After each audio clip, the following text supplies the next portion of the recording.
Hello, everyone, and welcome to our 12th week for Kinesiology 416 Advanced Exercise Physiology. And we're going to finish talking about Chapter 6 with aerobic training principles. And I'm going to talk in the beginning of first part of Chapter 7 with anaerobic training principles.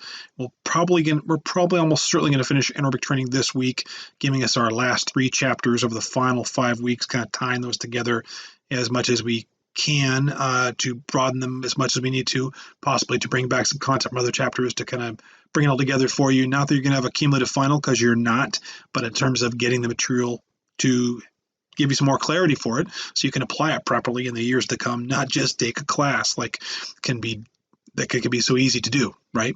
That being said, my apologies for the content showing from a Word document today. Had some challenges with PowerPoint for the content this time. Decided to go with the notes I already had for Word. So I'll get the content across. Sorry, it's not as professional looking with the PowerPoint. I prefer it to be there too, but I want you to get the content rather than waiting on that for another day with the timing of it. That being said, for aerobic training, some things to think about in terms of connective tissue response for aerobic exercise, bone remodeling, and we refer to tissue remodeling in terms of muscle growth, as opposed to, remember, talking about like damage to the muscle and then the muscle growing from damage, like soreness, which has nothing to do with in of itself growth. That is a different entity or different concept. If anything, it slows growth or potentially inhibits growth potentially. That said, bone remodeling, just like tissue remodeling, we're talking about new bone formation via osteoblast cells and the resorption of osteoclast cells.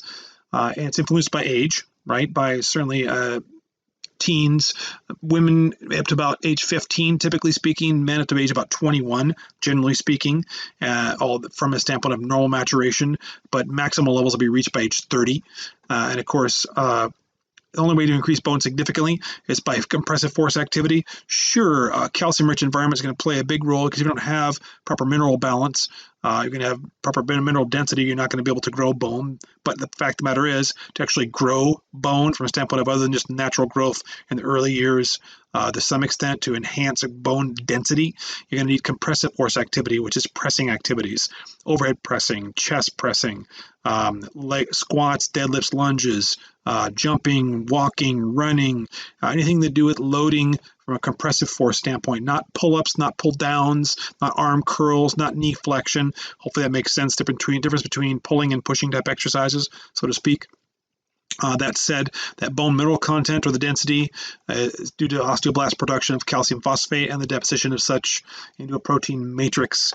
And again, that reaches maximal levels by age 30 at the most. That said, the breaking strength of ligaments and tendons is increased at the attachment sites, at the entheses, and of the tendons as well, the osteotendinous junctions, and the ligaments for the osteoligamentous junctions. They're both improved with proper training. No question about it, you can strengthen connective tissue. That said, we're looking at primarily high force or loads with slow tempo. Very explosive loading is not likely to do much benefit towards connective tissue building. In fact, it's highly stressful for it. So that's why it's so important that the highest level of performance is trying to be explosive with high force outputs, right? Or at least in terms of any volume of training. That said, only in recent years have we even had the ability to even look at this. These imaging techniques, magnetic resonance imaging or MRI, which have allowed researchers to be able to look more thoroughly into the joint and connective tissue health. Right, so it's nice to be able to do that. We didn't be able to tell. You get an X-ray, and like if they couldn't find anything, you're fine. Like, well, soft tissue doesn't show up on an X-ray. That's bone. So now MRI gives us the ability to see that, which is fantastic. Of course, the challenge we often have with healthcare these days, unfortunately, is it's an expensive test. There aren't as many of those pieces of equipment, and so they are expensive to use. So it can be hard to get to the point where you can get an MRI. But it's vital before you make any determinations about soft tissue and what's going on. If we're looking at surgery as an example, or really want to know the extent of an injury, an MRI is going to be necessary if we're really going to have a really clear idea of what's going on there. That said, lack of proper joint stress appears to reduce cartilage over time, but cartilage unfortunately does not seem to be increased by exercise. That's important to note. You can make it go away, but you really can't really grow it back, and that's kind of important to take into account why we want to have slow movements first, we want to have low loading first. When we are ready for higher loads, higher force outputs, skill has to be there, the proper movement capability, the proper coordination, and again, we don't want to train anybody through fatigue, because it's not just about whether they get performance benefit or not. It's about the longevity of the soft tissue as a whole, connective tissue, ligaments, cartilage, tendons, fascia, not just the muscle itself, and blood flow and the things we've talked about in the past. Now, gastrointestinal function for aerobic training, from acute, light, and moderate exercise, you actually can improve gastric emptying time, whereas high-intensity exercise can actually impede emptying, which is why they say don't exercise on your full stomach. Well, low exercise is probably going to help gastric emptying. You're not really going for performance improvement. You're going to recovery. That's why we were often told in decades past, centuries past really, to go for a walk after you eat food. Really good idea. Very light activity after you eat. It's a really good idea for helping increase the gastric empty, or I should say reduce gastric emptying time, whereby you help increase utilization of nutrients by having some movement, not just sitting there doing nothing. That's actually better, increasing intestinal absorption of nutrients as well. But actually you can inhibit that with high intensity exercises. And in rare instances, and this is extremely rare, but it can happen, high intensity exercise can cause gastrointestinal bleeding. That's not a reason to not do high intensity exercise, but it's a reason to make sure you're ready for it, right? Now, regular exercise shortens mouth to cecum transit time. So basically, you eating it to excreting it. Improves your colonic motility, which may be, in fact, why exercise reduces the risk of having colonic cancer. That's an important thing, right? For those of us as we get older. In my age range, I have no health issues that I'm aware of. But then again, those things can pop up, and if I'm not taking care of myself, they could certainly pop up either sooner than normal, or hopefully I can reduce the probability of them showing up at all, having that expression of the problem. Potential can always be there. Brain health and function from aerobic training. Dementia occurs when the nerve cells, the neurons die or no longer function properly, right? Now, a major common type of dementia is Alzheimer's. Alzheimer's is a type of dementia, and it's a disorder that progressively impairs an individual's ability to daily perform basic functions, right? That's big time stuff, unfortunately. And research shows up to a reduction of 40% in getting Alzheimer's with regular aerobic exercise. And in particularly exercise programs of 6 to 12 months appear to improve cognitive scores of those with dementia. That's why it's so vital. And the reality is, when you get far enough along in any disease or any illness, it's really important to understand if we don't catch things early, not just from the standpoint of the ability to be able to treat those ailments, but also in any controls to get a person to have an interest or the ability to understand the importance of something, has to occur before big problems come into play.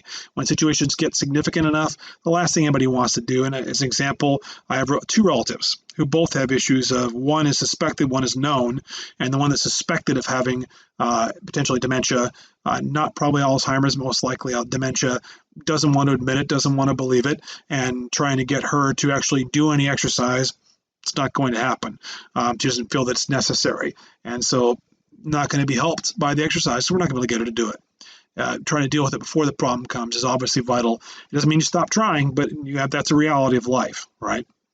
Now, the possibilities for improved brain function from exercise include neuron development, neurogenesis, reduction of pro-inflammatory cytokines, which we talked about to some extent with the immune system, right?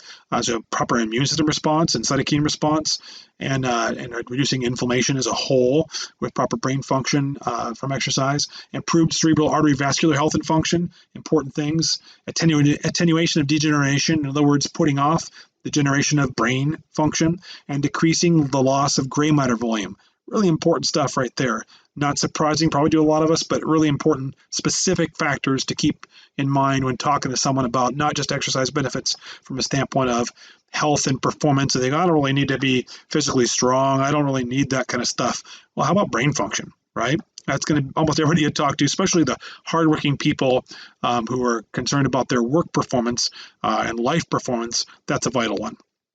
And detraining, which we talked about to some extent, basically duration of literally 5 to 7 days of detraining, not training at all, can be significant for a loss if we do anything reducing other than duration.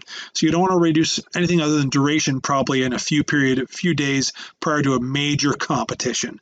Now, if that's not the case, you're not worried about a major competition, sometimes having a little more rest isn't a bad thing. But here's the thing, there's a lot of downturn down our performance, which is why we say, generally speaking, not taking more than 1 to 2 weeks off at any time at all possible, maybe not more than a week in some situations, especially with endurance. Endurance work, you don't want to take more than a week off from exercise if you can help it, at least doing low to moderate end. Moderate end is going to help preserve your capabilities, at least not lose it. Low is not going to do anything to preserve it. It's going to keep you from becoming unhealthy, right? But the low intensity is more for keeping you recovering and keeping you healthy. Moderate for at least maintaining some of your performance capabilities. You're going to need the high if you're going to improve upon capabilities longer term. That said, improving athletic performance can be seen up to 3% improvement by doing a slight tapering down in duration of work, not necessarily intensity of work. So total volume of work will go down. The amount of duration of time a given set might go down, but the intensity needs to be somewhat maintained in those tapering moments leading up to competition in most situations to see a performance benefit from tapering down, purposely detraining. Now, ceasing training for longer periods, going for a week to 10 days, can see a big decline in cardiorespiratory fitness. Again, the endurance athletes are the ones that get most hurt by these short week, 2 week-ish performance drop-offs in terms of training at all. And basically, some left ventricular end diastolic volume of up to 12% and only 7 days off, more than 10% loss. That's substantial. Again, for cardiovascular or really trained athletes, cardiorespiratory often referred to synonymously. It's slightly different from a standpoint of how we tend to refer to it. But from a standpoint of aerobic athletes or athletes trying to maintain their aerobic performance capabilities, maximal aerobic power, you don't want to be taking a week off. You just don't want to do it a few days or go light for a few days, but don't take it completely off. And of course, there's a loss of plasma and a loss of blood volume as a whole, total blood volume. Stroke volume starts to go down, max VO2 starts to go down, cardiac output goes down. After only 4 days, cardiac atrophy, actual atrophy in 4 days was 15% in one research study and 39% after 21 days. I had to write, wow. That's a wow. That means don't stop training if you're trying to be an aerobically trained athlete for even a few days. It's really vital. Can it all come back? Yep. But if you're trying to attain elite levels, you don't want to take a few days off. If elite's not your goal, life happens, right? That said, moving on to Chapter 7, going more into anaerobic training. And part of your lab for this week is going to be specifically looking at anaerobic tests, basically the 5, 6, if you refer to one, there's a modification of another one, 6 different tests, and actually talking about not only those tests, but maybe finding an alternative, because there are definitely alternative tests for every one of the tests that Chapter 7, the Irvine text refers to. I want you to be looking at other possibilities. There are absolutely, I would challenge whether some of those tests are necessarily the most vital in some situations, depending on who you're testing and for what ultimate performance purpose. Standpoint of validity and clinical reliability and consistency in getting results, some of those tests can be good, real good tests, standpoint of getting that data. However, if your goal is more towards performance and actually recognition of actual sport performance or some sort of athletic performance standard, then you might be looking at other tests, and I want you to investigate that. It's part of your lab, and that'll be posted if it isn't already up there, and I'll double check that. It will be up there at some point on Wednesday, due by Sunday. That said, I call this your cheat sheet. When I take little notes here, kind of key factors to keep in mind here. Principles for testing anaerobic power. Specificity, we talked about this before. Want to be very specific of that we understand we're picking any exercise, in this case anaerobic, basically activities from 1 second up to about 2 or 3 minutes, right? We're talking about knowing the energy system, which means either in the first 1 to 10 seconds, ATP, PC, adenosine triphosphate for the first few seconds-ish, phosphocreatine or /creatine phosphate, same thing, up to at least 8 to 10 seconds, possibly 30 seconds. And I appreciate your textbook actually refers to it 30 seconds. A lot of books only refer to it up to 10 seconds. So a lot of research supports the idea that creatine phosphate may be the dominant system in some situations up to 30 seconds. And then glycolysis kicks in somewhere between that 10-second, 30-second period up to about 2 to 3 minutes, somewhere in there as the predominant energy system, right? What skeletal muscles are involved, what movement's desired. I'm a huge proponent of movement desired long before you worry about what muscles you're using, the names of the muscles as far as standpoint of general recognition. You as the coach know, it should have, with this background, should know what muscles should be involved, generally speaking, but it's the movement that's desired that's most important. Then you get the right muscles involved. If you focus on the muscles, you don't necessarily get the right movements. Do the right movements, you get the right muscles. Hopefully that makes sense. And of course, what range of motion is needed? From a standpoint of mobility and overall control, maximal range of motion is ideal. A standpoint of actual athletic performance, maximal range of motion is not necessarily always vital. All depends, right? A lot of dependent factors in that regard. Overload or progressive overload, the principle of overload. Looking at stimulate beyond normal. Didn't say way beyond normal. I think most of you, if not all of you, have that down and understand that. It's not how much can I give you, how much can you handle, that's not it. How much can you benefit from? And if I haven't said it before, I'm pretty sure I have, but the ideal physiological stress is the least physiological stress to achieve a desired result. So in other words, how little can I do and still get a result? Too often we look at what's the most I can handle. Well, that's fun. That's cool. It's actually fun to do that sometimes. Well, I can do this much work. I can do all these things. This is great. But a standpoint of actual performance benefit, the less you can do so you can recover from it sooner and get back and do it again and see more long-term benefit and growth is really the goal, which is why we say no more than 1 to 10% at the very, very most from session to session or over a given week progression-wise in terms of any variable whereby you increase the intensity, increase the duration, increase the frequency of training, any of those variables, only slight changes. Principle of adaptation, the expectation of improved performance over time as a result of training. That's what we're looking for, proper adaptations over time, not just on a daily basis, but weekly, monthly, yearly, right? Whether it's improper or proper. You're going to have improper response, improper specific adaptation to impose demands, said, if you train improperly with poor skill, if you frequently train into fatigue, train with too heavy of a loads with poor skill, consequently increasing the probability of injury, increasing the probability of lesser recovery, the inability to perform at higher levels. None of that's good. Those are poor adaptations, as opposed to the ideal adaptations, which are obviously difficult to find, the proper frequency, intensity, time under tension, type of exercise supposed to be used, proper recovery, and proper rate of progression. Principle of reversibility or detraining. Improvements of performance can be lost when training stimulus is reduced. We just talked about a moment ago with aerobic. We'll be talking about that as well with anaerobic response. Good thing is, I will tell you in general, the anaerobic responses don't go away as quickly as much as the aerobic training benefits can. That's a positive, at least in terms of anaerobic performance. If your goal is aerobic performance, you've got to be a little more cognizant of how that plays a bigger role in the short term. Principle of progression, we don't want too little, we don't want too much, we want just right. That's hard to do. That's why we have to be paying close attention and measuring multiple performance parameters. When I talk a lot about heart rate, RPE, and force output, and VO2 max, if possible, referring to all of them, certainly from an aerobic standpoint, all of them. Anaerobic standpoint, you kind of can not worry about mentioning VO2 max, considering it's anaerobic, not even referring to oxygen usage necessarily. Your book even mentions, if you're talking about sprint type training, you're looking at 150% VO2 max, which I've said before, like 140, 150% or more VO2 max. I don't think it's even necessary to refer to it that way. But from the standpoint of progressing, we got to make sure we are aware of all the variables, paying close attention and measuring as many variables as possible, tracking things as much as possible, not just going through practices and just having people go. It's too often done, and that's fine. People won't necessarily be hurt, but you want maximal benefits, you got to track more data. You got to be clear about what your goal is each and every day with each and every set, right? Principle of accommodation. Improvements can be diminished over time when proper progressive overload and variability of training don't occur. Variability of training, meaning the right variation of training. It doesn't mean vary for variation's sake.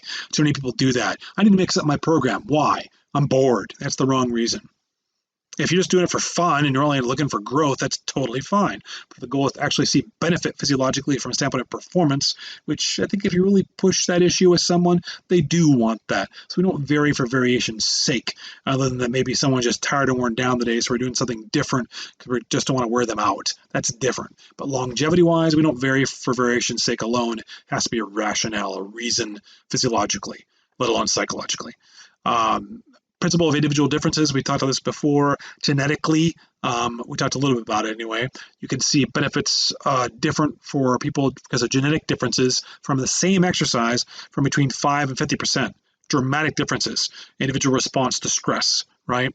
different muscle fibers, composition-wise, amount of muscle fibers, heart and lung capacity, different motor skills, capabilities, some of it genetic, some of it being trained over time, based on being male or female, training age, how much training you have in your total background, recent training the last few weeks and months, especially recent training. I really am a big fan of talking about when someone refers to where they are athletically. I want to know what you've done in the last, not just over your years, but how about in the last 1 to 90 days. That's a big impact upon what you're going to be capable of right now, not just what you're going to be capable of in a few weeks or months.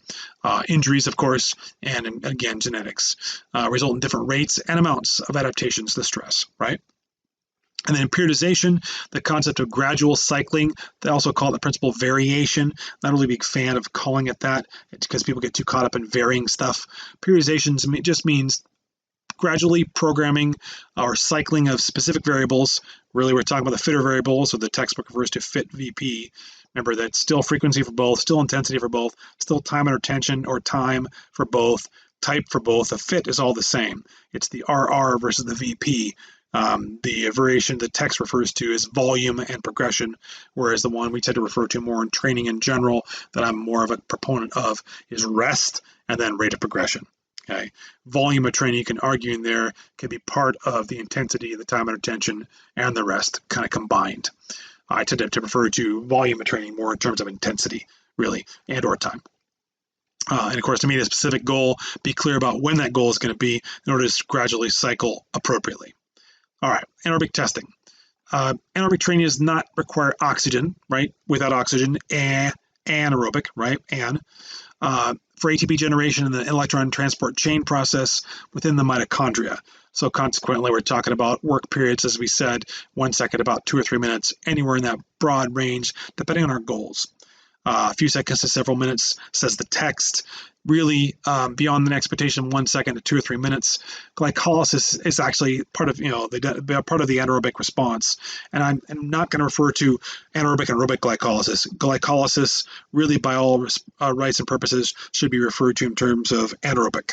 But there's that crossover period whereby the book refers to aerobic glycolysis into aerobic oxidation or oxidative phosphorylation, and that's often referred to in many books. As long as we're clear about the overall goal, whatever we want to call it, as long as we're clear about what's really happening at the end of the day, it won't really matter a whole lot. That said, it's unlikely that aerobic energy becomes dominant any earlier than 90 seconds work. There's a figure in the book, figure 7.1 in your book, that's a bit early in predicting a 50-50 aerobic split or shift. It actually looks like it's mentioning as early as about 65 to 70 seconds. The probability of you being more anaerobic than aerobic at just over a minute would preclude that you are probably, or basically would be the likelihood that we're talking about very, very deconditioned or very young athlete. Basically, we're talking about somebody as far as activity performance-wise. You're not going to see most people go more aerobic till at least 90 seconds or more, probably even closer to possibly the more athletic-minded from a standpoint of good aerobic base and aerobic training both. You're going to see them not probably go more predominantly anaerobic to at least closing on 2 minutes, and for some closing on 3 minutes. The book even mentions as high as 4 minutes for some unusual circumstances, but it's unlikely. I'm actually not familiar with anyone on any research where they're actually still predominantly anaerobic at 4 minutes. That'd be pretty impressive. Possible, I would assume, but I don't know of anyone. That being said, we want to make sure we're aware of that in how we choose to train, which we'll talk about. Now, as far as preparation, getting ready for any form of training, let alone for our anaerobic type training, in this case here, we're talking about basically meals and your rest, like what you eat, how often you eat, right? Your rest periods, and we'll talk more and more about content of nutrition in later chapters. How much rest you get, 7.5 to 9.5 hours or more is ideal. Recent exercise in the last few days, few weeks, right? Time of day, when you're trying to prepare for how you're motivated, equipment use, the appropriateness of particular usage you're using for the particular intended variables you're trying to measure, the calibration of that equipment, and proper testing guidelines followed, and the proper interpretation of the results. All those factors have to be taken into account for getting an athlete or non-athlete, someone who's not an athlete, ready for any particular maximal test if you're looking for the most accurate results, not just one aspect of those things, which I think is easy for people to do. Some people are too caught up in just whether the person's ready. Some people are too caught up whether the equipment is appropriate and the right test. It's got to be all the above. Okay. Now, blood lactate accumulation is the best indicator of aerobic capacity. However, we're not going to be very readily able to take blood at regular intervals for someone in most situations. That being said, the concentration of blood lactate is affected by the rate of its clearance, right? Which depends upon recovery activity status, recovery exercise intensity, the ratio of type 1 to type 2 muscle fiber composition, the rate of blood flow to muscles and organs based upon someone's genetic capacity, recent training, how intense the training was today, how long you trained for today, and the rate of release of muscle lactate into the blood. Those are all parts that relate to blood lactate accumulation, or the current accumulation of lactate in the blood, which leads to fatigue and reaching anaerobic capacity at any given moment. It's something worth noting that slight burning sensation people start to get. The moment you start to feel the burning sensation, you're already reaching that point of the onset of blood lactate accumulation. You're nearing it, and you're actually passing it. From the standpoint of by the time you feel that burning, by the time you feel the burning, to be really, really clear, if you're feeling a burning sensation, it's not lactic acid. You can't feel lactic acid, to be really clear too. You're actually already fatigued to some extent. You've lost some force output capacity for the skeletal muscles that are involved in the activity in this moment. For that reason, when you feel that slight burn, the moment you feel like, I feel a little burning, stop right then. Most people don't. They train through it. We're taught to train through it. And by training through it, you lose physiological benefit. Flat out, straightforward, there it is. Because you're working at what was maybe 90% force output or 80% of your maximal muscular force capacity at that moment in time for your quadriceps or your glutes or your biceps or your shoulder flexors, your anterior deltoids, or whatever might be the case. The moment you start to get that burning sensation, you've dropped down a few percentage points or more. Why would you try to keep going? The only way you're going to keep moving that load is to cheat it, to perform with bad motion, which is why, of course, cheating a motion is never okay. Some people say a couple of cheat reps are okay. Why would that be okay? That's like saying, I'm going to give you a couple questions on your exam. It's just a couple cheat reps, no big deal. I'm going to give you that last little part where you guys had last second shot or the last second throw down field or the last shot on the goal, whatever. Rather than it missing, I'm going to give it to you because it was really close. I'm going to give it to you. That would completely change the shape of performance. It would completely change the shape of how we measure anything. And it's certainly from the standpoint of the case of burning sensation and trying to force through that point, you've lost performance. It's time to stop. Okay. Anaerobic tests that are mentioned in the book. Vertical jump test. First, a best of 3 with 30 seconds between. To be really clear, it's best of 3 vertical jump test. You're talking about like less than a second to jump up. 30 seconds in some situations may not be enough if it's maximal jumping. The reason why, though, it's best of 3 with 30 seconds between, try to get enough where the muscles can relax again for a second there, recognizing that they probably haven't reached their maximum with just one jump. They're actually kind of getting ready and getting ready and getting ready, and finally by the third jump, that's the maximal jump. As we'll look at with lectures later this week, and maybe in the first part next week, probably later this week, talking about strength testing, maximal strength testing. Typical maximal strength tests expect from the first set, by the 5th or 6th set, we actually get a true recognition of your maximal strength. A lot of times when people do 3 sets, 4 sets, 5 sets, 6 sets, it's both a combination of the volume of training and also recognizing your last set should theoretically be your best set, so it's prepping you for the last set. So that's why it's best of 3 or best of whatever we're talking about. Now, what may be a more effective test than the vertical jump test is a myo test, whereby there's a sensor on your hip measuring your hip displacement in space, not trying to figure out whether you're up on your tippy toes or plantar flexion and you're reaching, trying to figure out how much of your leap is vertical, how much in your leap is vertical versus your ability to reach and your flexibility of your body, or your ability to reach a little farther up when you jump. So the basically myo test for measuring hip displacement is probably a more accurate test, but it's expensive. And they also have little force mats whereby you jump and it measures the time which you're leaving the ground, how long it takes for you to come back down. And that can be also, assuming someone's measuring properly and they're not doing a tuck jump, but an actual jump, you would actually get a recognition of a greater vertical leap because you spent more time in the air. Those are all possibilities. The Margaria-Kellerman power test take your body weight in kilograms, and you take a 6-meter start from steps, and measuring from the time you hit the 3rd step to the 9th step, best of 5 times, 15 seconds between doing it again. The question I have for that, of course, is now site test, retest reliability is high. Excuse me. But that being said, how about actual application, sport, or performance? I have a high question on this one, not from the standpoint of it giving you clear idea of, hey, is someone's power performance increasing?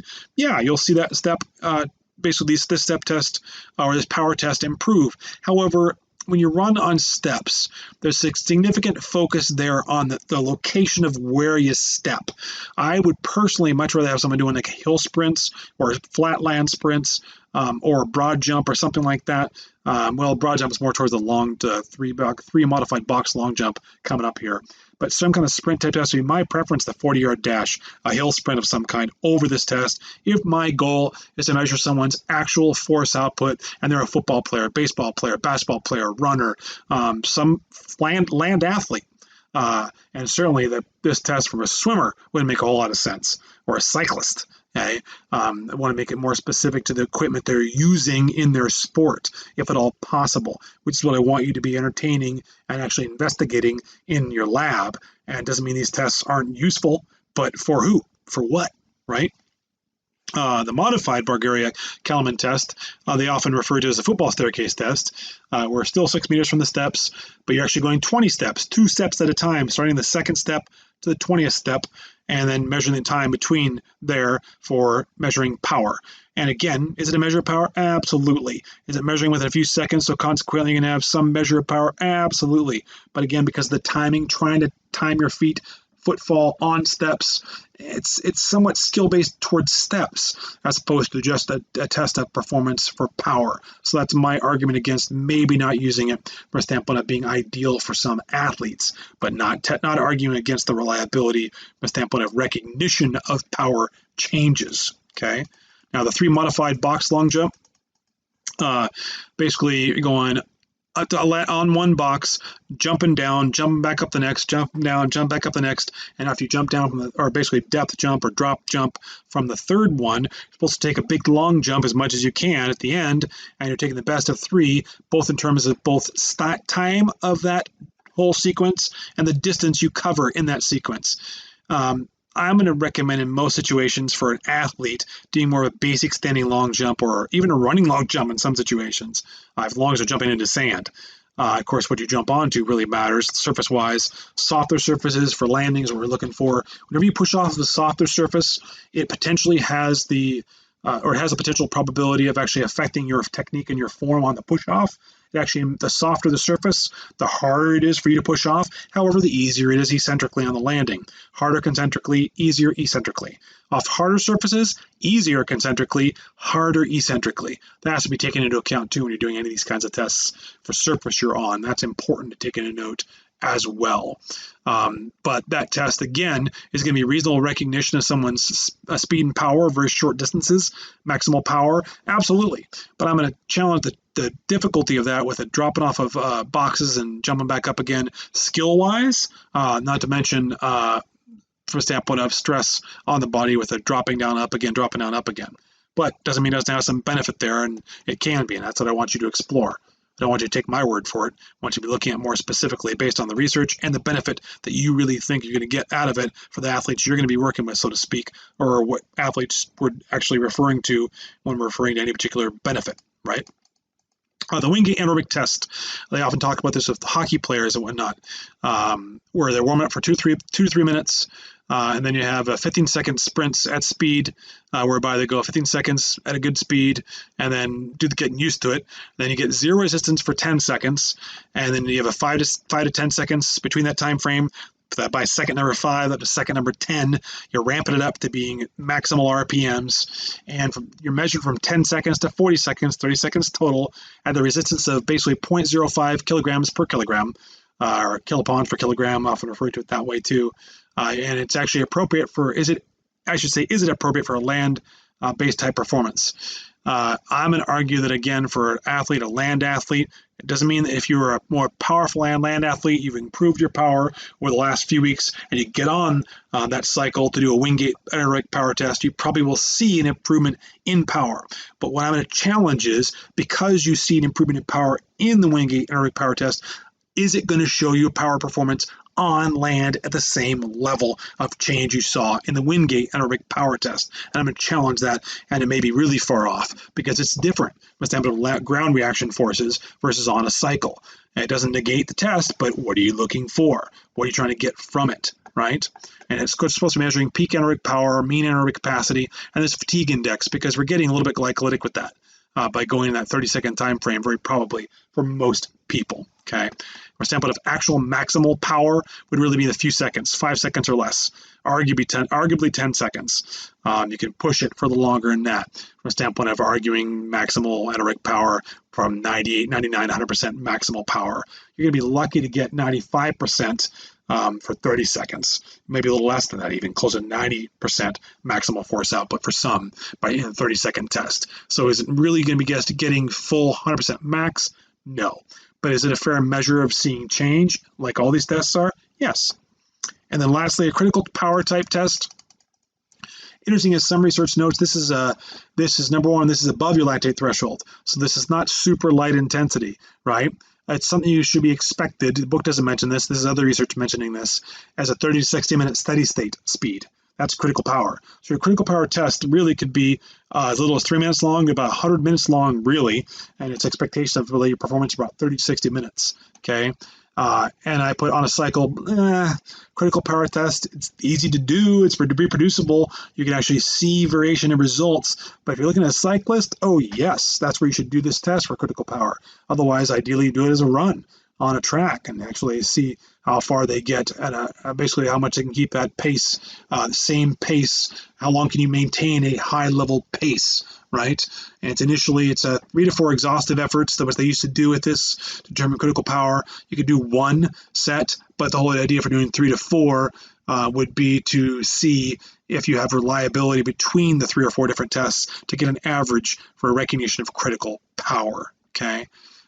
And that said, that's anaerobic work capacity, unquestionably. And you can argue also, because critical power is often argued in that 30 to 60 minute time frame, that's also still very much aerobic too. There's really a crossover here with critical power.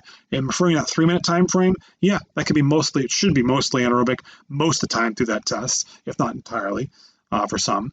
But closing on longer periods of time, depending on how you look at the concept of critical power, and I want you to investigate this when you do your research for your lab, what's applicable to the athlete you're working with, what's the critical power they need. Now, as far as anaerobic training methods, adaptation-wise, we have to know the energy contribution of aerobic versus anaerobic. There's a table in your chapter whereby the chart on page, going down here, a couple points down here, on page 166, table 7.1, I'll do the PowerPoint one to find a similar table for you to see. But that said, it's very general. Like basketball, referring to as 10% aerobic and 90% anaerobic. Depends on how you play the game. If you're playing a running game in basketball, same with soccer. If you are one of those players that if whether you're a midfielder or a defenseman, you're going to see defense being even more anaerobic than like a forward would be, more aerobic, typically speaking, because they're running more frequently, right? Running more regularly, not just standpoint of needing speed, but needing more aerobic capacity than maybe some other players on the field in soccer. Your goalie needs very little aerobic type training, but it doesn't mean they don't still need to be have the capacity to be mentally alert and focused. Like a pitcher in baseball, same thing. You may be throwing one pitch, and then maybe it's 10, 15, 20, maybe up to 30 seconds, depending on what level you're playing at. There's limitations to how long you're allowed anymore. But sometimes they used to milk that for like a minute, as long as they possibly could. That being said, till the ump basically got the pitcher to throw the ball, or told him to force him, don't delay the game, and call you for a delay game or a balk or anything like that. That said, you want to be making sure you're clear about the needs of the sport. Want to be making sure that the athlete specifically you're referring to, what are their needs, not just in terms of the little limited time of work output, how many repeated bouts of exertion are they going to need, because the more repeated bouts there are, the more aerobic it becomes. Like I mentioned this before with football. Football, people talk about being a power athlete, and it even says that in your book. It talks about like almost entirely anaerobic. I'm going to highly argue against that one. If your team is on the field for a lengthy period, if any players are on the field repetitively for several minutes, and they go off the field for several minutes, come back on for several minutes again, certainly moving more towards glycolytic type performances, even more towards a little bit towards aerobic type performances as well, because the rest periods are very short. Football's never rest periods more than 30, 45 seconds ish, at least in most situations. Sometimes it's even less, depending on how some teams play. So this really, it's not indicative of the sport, it's how the sport is played in a given setting. Okay. And of course, that said, both duration and intensity dependent, playing a big role with whether being aerobic or anaerobic, let alone your conditioning, your training age, diet, sleep, and current stress levels. Book actually refers to golf peak anaerobic. I thought it was a poor example because it talks about, because walking in between is not really indicative of the swing. Well, if you're walking around a golf, if you ever played golf, you walk for 4 or 5 hours, that's going to take its toll on your golf swing. It's not just a matter of you swinging the club, but specifically from the standpoint of swinging the club 60, 70, 100, 120, 150 times, depending on how good a golfer you are. Not to mention practice swings, but specifically the overall fatigue as a whole plays a role. There are very few golfers, let alone people in general, who play golf. There's a difference, golfers and people play golf like any sport, right? You play basketball or you're a basketball player, that kind of thing, right? You run or you're a runner. But somebody who plays golf is a golfer, big difference there too. But the standpoint of most people don't have their best golf game at the end of the day. It's usually they're trying to hang on with what they've got because they're fatiguing, even though it may seem like it's anaerobic, but it becomes more and more aerobic the more the game goes on. In all activities, there's a mix of muscle fiber types, type 1, type 2, type 2A, type 2X. Size principle of recruitment. You always recruit your type 1 muscle fibers first. They're the first to fire. So if you're trying to engage maximal power, you got to teach your body that concept, because your body's going to fire type 1 fibers first every single time. So you have to really be able to teach the body to be able to move up quickly into a high level of force if power is your goal or maximal strength is your goal. So consequently, you're trying to teach the body to have a faster reaction time to get the type 2X fibers to play a role. That's a learning thing. It does not happen naturally at all. Type 1 fibers will always recruit first, but you minimizing time from going from type 1 to a type 2X is something that has to be trained over time with reactive type skills to be able to train maximal power. But always type 1 fibers first, because we're looking for the least energy draining muscle fiber and the fibers that can go for the longest to give you force production for the longest period. They're the first ones firing, they're the last ones still standing. That's always the case with type 1 muscle fibers. Size principle of recruitment, motor units will always be recruited. They're firing the type 1 fibers first. All or none. When your muscle fibers fire, they are on. There is no partial activation of a muscle fiber. So consequently, when those fibers fire, then they're going to give you everything they've got. Whatever fibers are on, they are on. That light switch is on. There's no dimmer. You can't dim it. So I'm only getting a partial contraction of these fibers. It doesn't work like that. It's also why doing partial contractions in terms of weightlifting makes very little sense from the standpoint of the fibers are either on or they're not. Why would you want to do 10 or 20 to 30 degrees of a motion when you want to incorporate the muscle through its entire range capability? If you're looking for maximal range of motion, in most cases you are, and maximal strength, why would you not? At least in most situations. As I mentioned briefly before, you could be up to 150% or more of VO2 max if you're talking about sprinting. Is that fair? It's fair from the standpoint of that's accurate, but you really want to be talking about VO2 max anyway with sprint type training. Expectation, though, is that all motor units are recruited as the percentage of maximal voluntary contraction increases above 75%. And of course, I put not sure that's the case. Well, being clear, I want to make sure for you, when I say not sure that's not sure how that is the case, that it's not that you're going to get that you're talking about the difference in actin myosin activation, not just the standpoint of motor units firing. There's a lot more going on in that 75% to 100% force output, more than we need to spend in nth degree of time talking about. But there's a lot more going on beyond just motor unit recruitment to get you from 75% force output to 100%. And that being said, last point for this lecture, exercise intensity has variation change in blood lactate, heart rate, pace, and subjective effort. Those are all good, since we can't test for lactate threshold, but knowing you can't continue at a given pace means you're above lactate threshold. That's how we can understand that. And take blood, we can certainly and should every time thank you, Tex, for noting it. Take heart rate. Pace means performance, force output, whatever this is. When we say pace, we're talking about whatever load you're moving, how fast you're moving, any of those kinds of factors, and of course your subjective effort. That's why I've said it before. RPE, heart rate, and your force output. And I really appreciate the text making a note of those those are your big four. This one we just can't do without expensive equipment, or at least I should say without technical expertise and the ability to take blood, right?